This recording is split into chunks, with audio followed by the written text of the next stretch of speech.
Today we have Ning here with us, and he cheated on my mom. They just needed a lot of therapy lah. I really want to do a quick segue into the next topic, which is talking about mental health in relationships. And relationships could be, you know, your friendships, could be your romantic relationships. But where do we want to steer this conversation? Probably more towards like the romantic side. Yeah, we can always start off with romantic, then we can trigger it down to friendships. Yeah, then we can trigger it down to friendships. Yeah. Okay, so for context, guys, like Ning is married. Oh yes, yes, slay. And I want to hear from you because I feel like you're one of my only few friends who are like married and like you seem to have a very healthy relationship. So let's go. I also like one of the few friends that like got married in like I would say like my gang, my your first few is it? I'm like first few. Okay, but another clique got like 2 more friends lah. Oh okay. Yeah.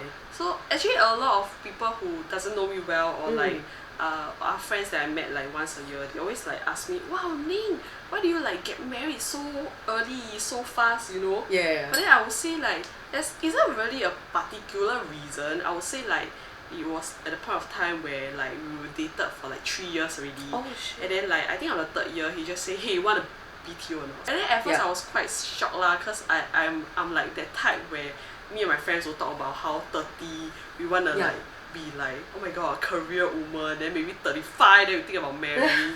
But then I think when he asked that, I was like, whoa, that's fast. But then I also don't mind lah, because like we both know that we really love each other, and then like we are like what they say, when you find a soulmate, it's like your best friend, can be your lover. Yeah, and then we can talk about almost anything under the sun. And like just like when we are struggling, we can also comfort each other at the kind of like I would say like the momentum that we find comforting. But of course there are also times that we fight lah. But so that's the main reason lor. Like you just found the one, so why not just get married? How are things now? You know, you guys are married. Like, does it affect your mental health in any way, or your mental headspace? I would say it's definitely more on the positive side than the negative side. Because I come from only child family. Same actually. Oh, okay. You see, we're finding things like about each other like as we go. She found out my father last time bankrupt. Now she found out I single child also. Oh my god, so I love it. I didn't know that. I really know that. Actually, to have someone to confide in other than your parents is so important. I mean, last time before I met my husband is definitely like my friends lah. But then having someone to be in this together really does make a big difference. Like I could just like talk my stress out. I could just like say, hey, I'm struggling with this, or like, hey, we are fighting on this, can we like change a bit of our behavior to work things out? And then these are really a lot of like life lessons that we can like grow together and all. So I think right now the mental headspace is definitely good. How about your past experience? Past experience. Yeah, like what can we learn from that? Okay, I think previously when we are dating or like maybe earlier on our marriage life, it's quite often to fight on like I can't even remember. I would say it's like the kind of emotional support. Perhaps like I'm talking about something that I'm struggling, then he's like distracted, or like he like just talk about something else all of a sudden, you know. Then you know like we girls Uber, we just want to be heard, and then like we want you to say, it's okay, we can do this, I'll be here for you. But sometimes it's just like, he's a logical guy lah. I would say like logical people are usually like this. They don't see the problem as like a big problem, you see. So that sometimes we fight about it. But then like at the end of the day, if he know my perspective or my point of view, usually it's fine lah. Can work it out one. Okay. No, thanks for sharing that. I think it's very heartwarming to hear, like, you know, it's a very healthy, like positive like headspace. I think definitely still a work in progress for everyone. Of course. I think every day you know, you're working towards a common goal, right? That's like being with each other. It could be, you know, working to your careers and everything. As long as you're able to support each other, I think that's fantastic. Yeah, it's very hard to find like supportive partners, especially in this day and age as well. Yes, very important. Everything is very transactional nowadays, isn't it? So we're still on this relationship topic, and well, I mean, this is the tough part, right? I don't know Okay, so right now we're going into my side, you know, like talking about how relationships really do affect your mental health. And I think maybe I can draw from my experiences as well, right? From the past, like for me personally, right, like how I saw my parents' marriage fail, it made me afraid to start anything real with anyone. Like all my past relationships, right, they were really just like me trying to understand another person and just having fun, and it was never really something serious. But I know there was like this toxic trait that I would always do, right? Which was to test their limit. Because test their limit. No, wait. Okay, I sound crazy. Shit. Why I did it, right, was because I wanted to make sure they won't leave. Like, because my parents like got divorced. So I was thinking like, okay, eventually everyone's gonna leave anyway. So I might as well find someone who's gonna stay with me throughout the worst ever, like whatever situation I throw at them, right?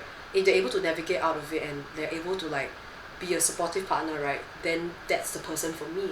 And I know how toxic that sounds, because frankly speaking, I think it's toxic now for me to have done that to them. And I probably owe them an apology after this video, but you know what, they probably don't even look at my content, but I'll probably reach out to them and say sorry. But I'll basically put them through like scenarios and situations where, you know, I would really test their loyalty towards me, which is so lame. Like, now thinking about it, it's like I just wasn't happy with myself. Like, I just wasn't happy with the kind of person that I was, or I wasn't confident enough yet, and I probably shouldn't have been dating at the time to be able to rope someone in. Well, you know what I mean? Like, do we all love a self-aware queen now? Like, we do, right? But yeah, wait, cheers to that, by the way. Self-awareness. Self-awareness. To self-awareness. Like, yeah. It's okay, it's good that you're reflecting now. Yeah, I'm reflecting now, right? Actually, and like, I was telling Ning, right, I didn't really prepare much for this. It's so casual. Because you really I wanted to be like very genuine. Yeah, very genuine. And just like telling you guys like my thoughts. Like, it really affected you know, how I view relationships, right? Seeing my parents' marriage fail. And then I would repeat that whole process, you know, with another person again. It was until the most recent relationship that I found out that you know, I was going about it all wrong.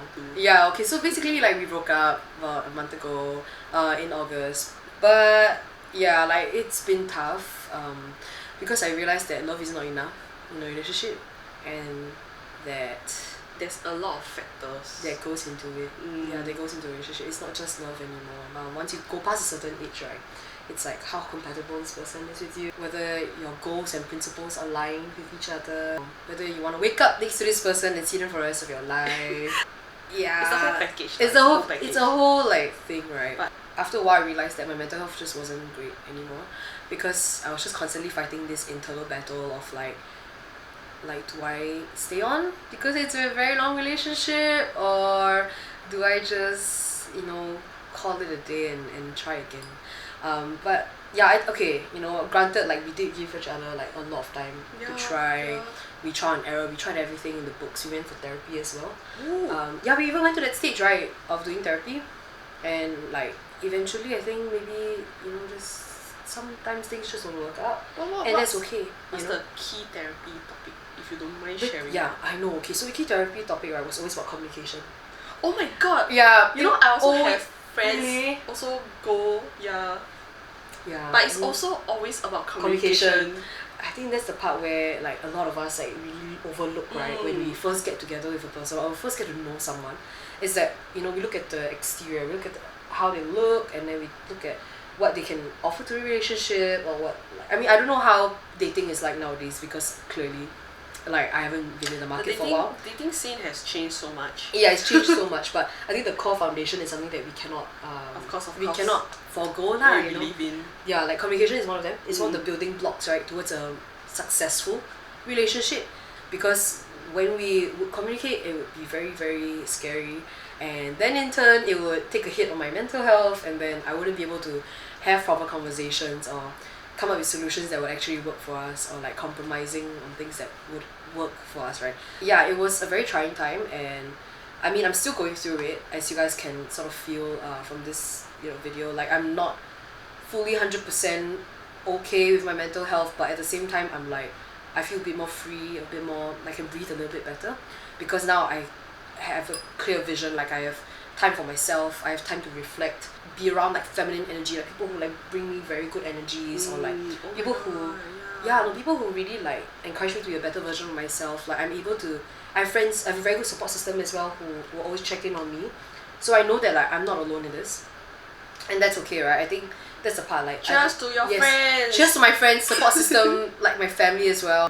Yeah, shout out to all of them. Relationships, right, affecting your mental health is very real, because you know, you see them every single day, or maybe you don't see them every day, but you speak to them every day, and every interaction definitely will leave a mark on you or an impression of you. And I would say the Yeah. way they think also will influence It does. you indirectly. It does, Yeah. exactly that. Yeah, and I think, you know, like, it's always a work in progress. I don't think we're all, I think relationship is something that is always constantly changing. Like, you know, down the road, like 4 years from now, maybe Ning, you won't be doing food content creation anymore. You might be doing like travel next time, full time, or, you know, Or maybe like even kids content. yeah. As we change, our relationships change as well. Yeah. So we have to, you know, at some point, like, figure out like what is the thing that ties us together. Is it our principles, our goals? Is it the way we see things together? That's why we work well together. And yeah, I think that's just my thoughts about this whole situation. I think I'll go into a more in-depth like thought process behind, like, you know, why we broke up and everything on another video. Yeah, I think I don't want to take up too much of like Ning's time as well on her channel. So yeah, that closes off our, you know, topic about how mental health and relationships come about. So now we're gonna go into friendships. I think this is very interesting. Like, because I love like all my friends, and like I actually feel that I forget, you know, the whole like you're the average of the five people you always hang out with, right? Do we agree? Yes. Right, do you agree, right? Like, I feel like if you really surround yourself around people who inspire you, right, you'll be naturally like inspired to do better, you know, that kind of thing. I think I don't know if you guys also think the same way as me. Like friends kind of like, I would say, come and go along as you grow up, right? That's true actually. Or do you don't have that experience? I mean, I feel like some friends, I mean those close one. yeah, like super close one, right? I will always check in on them, but like every 6 months kind of. Oh. Yeah, like those kind of friends where it's like y'all are still friends, but and when y'all meet, right, it's like wow, like time never passed. Yeah, I know. You know, I like that kind of feeling. Yeah, and a lot of my friends are like that because we're all very busy with our lives. I mean, of course, I cherish all my friends who like check in on me. Cheers to your friends. Yeah. But I would say, do you have friends that like you can share like some of your deeper emotions with? I think those friends are very important because they don't judge you. Yeah, they don't judge you.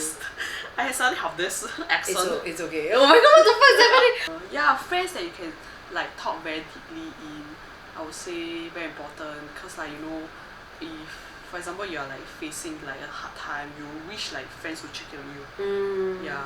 That's true. Yeah, I think it's very important to have a good support system, right? Like friends that you know that once you call them or once you text them, if they don't instantly reply, that's fine, but it's like they're able to like carve out a bit of their time to like understand what's happening with you. And if like if you need help, then they're like there for you. I think for me, my friends are all really very nice. Just that sometimes, you know, I really wish that they will reach out more to me. But then that's just my own expectation lah. It's always like two-way communication. You also have to let them know that, hey, I wish you guys could check on me. Yeah, that's you know, true. Kind of thing. That's true. Yeah. Once again, like I'm always drawing experiences when I'm younger because I feel like that's when we absorb the most. You know, out of like our experiences, like that's why it really shapes us, right? To our thought processes. But like last time in school, right, I was in a girls' school, and you can clearly feel like the divide, lor. I'm in mixed school all the way. Yeah, no, but girls' school really very brutal one. And you can feel like the energy shift lah whenever like some people bullying another kid lah, that kind of thing. It's very hard to find genuine friends like back when you're younger because you're honestly, you don't even know what you're doing. Like you could be bullying one person like one day, then next day you're best friends with them. It doesn't make sense. But now in like the real world, right, it's like after you see a lot of the same type of people and you recognize the kind of pattern, right, you sort of know what kind of friend is good for you and what isn't good for you. And then from there you can like make a statement and like judge, like not really judge them, not judge them, but like make a stance, right, of whether like you want to allow this person to share your energy or not. Whenever you meet someone, right, you're actually spending that quality time with them, and you're wanting to get to know them better. And if you're not gonna be reciprocal of like what you're giving back to them, right, and they're not being that much good of a friend, then like is it worth keeping them? Friendship should not be difficult. Like friendship should be easy. It should be easy. Yeah, to me it's like a bit redundant if like some person wants to start drama with me. I'm like, sister, like are we too old for this? We're 25, we're in our 20s. I need to go home and look after my cat. I don't have time for this. Like, you know what I mean? I feel that like our priorities really change like across the years. Like, I want to say that I really do cherish those kind of like very intriguing conversation that I can have with my friends. Be it like same like new knowledge that I can gain or like a new perspective that I can look towards life. It's always nice to like talk about all this with the friends. that I can like match the energy with, because that really like energizes you throughout the day or throughout the whole month, I would say. Yeah, that's true. Every time I have a good interaction with a friend, right, I'm like, oh damn, like I'm so grateful for our friendship. Like I always tell them that. Because I feel like people need to hear this more. Yeah, oh my god, yeah. Yeah, you know what I mean? As in, they need to hear this more. Right. It's like, imagine like you spend like a whole like dinner time, right, and talking about life and everything, and then you end the night off and say like, hey, you know, I'm so thankful for this friendship. Like it's damn wholesome, no man? You can share about like, you know, some of those like small action that they did that really like oh my god, I want to share. Okay, I have a friend, right? She's one of my longest friends from primary school, I think. Literally from primary school or secondary school. But anyway, the friendship started off like her literally bullying me. Like I said, yeah, you see what I mean? Like you could be bullying someone and next day you're best friends with them. So yeah, we've been best friends since like we were like 12. She just got engaged like earlier this year or like last year. And her birthday just passed as well. But like what happened was that like she texted me out of nowhere and she was like, sis, you're the first person I'll tell. Like, can I cab down to your house now? Then I'm like, tell what? Then in my head I'm like, she's pregnant. Like in my head I'm like, she's definitely pregnant. She's there. Like I don't know why my head always just go to that. Like to that. I jumped freaking conclusions damn fast. So I was like, you're definitely pregnant. Then I was like, no lah, I'm not very free lah, because I'm very tired and I just broke up. I just broke up. Then after that she was like, huh? You just broke up? Okay, I'm cabbing now, I don't care. See you. Then when she came, right, she came with like drinks lah, she brought snacks. Oh my god. And then she was like, so nice. Tell me everything. And then I was like, okay, I told her everything. And then I realized that she had that piece of news, right? And then she was telling me that like, by the way, I just signed like a resale home and I'm gonna stay there like end of this year. And I'm like stop, like we should have just focused the entire conversation on you. I don't give a frick about me breaking up. I wanted to hear your good news. See what I mean? So it's like the energy exchange, like we were just like so happy for each other. And so like she actually took the time to listen to your story first. Yes, she was listening to my whole story and she was like just trying to understand me and like trying to figure out why you know did I break up. And then I forgot like she had that big news, and then when she told me I was like, oh my god, like I seen you be a freaking bully when you're young. And now you're here, you have a home now. And I was so happy for her. That's when I knew that I had a very good support system. Yeah. And I knew that, as long as I had friends like that, right, I'll be okay. Yeah. I'll be fine. I will do just fine. And then like instantly, wow, like I felt so much better. Really. It was like the best like part of my day. Actually, it's something that I'm also learning. You know, like we don't really like to like voice out how we care about each other like that directly, like just Asian parenting and Asian it could just be Asian like parenting so thing. yeah, it definitely like makes me like, even when my friend is sad and then she texting me and talking about her story, right, I also make sure to like check in on her, like, hey, what are you doing today? Are you feeling okay? You know, that kind of thing. Oh my god, like I love this. You're a very good friend. Because my friends do this and I'm just like, ayo, that's so sweet. We're always boggled down by bills, children, marriage, whatever, family problems. Like we just need and like, all some people to be our cheerleader. All the good life on social media, you know. True, we hide it a lot, we hide all this. I don't say any of this like on my stories. That's why it's on YouTube. That's why it's on YouTube, and this is why you guys should like and subscribe to us. Yes. Okay, I think we've come to the end. Yes. Oh my god, sharing. I feel like I feel like this session has been very, very heartwarming. Thank you so much for sharing your energy with me. And everyone, once again, this is Ning. She has her own YouTube channel as well. Please go and like and subscribe as well. But anyway, I hope you guys have liked this short sharing, talking about our experiences with mental health in areas such as our family, relationships, and now our friendships as well. So we'll see you guys in the next part 1. We also have part 1 in her channel as well. I will link it down below and you guys can just go straight over there. I think we talked about very interesting stuff surrounding social media, mental health in social media, and also at the workplace. Work-life struggles. Work-life struggles, man. All that adulting stuff. Yeah, really. Oh my god. But okay, anyway, thanks so much for all your time, everyone. We'll see you guys in the next episode. Thank you. Bye.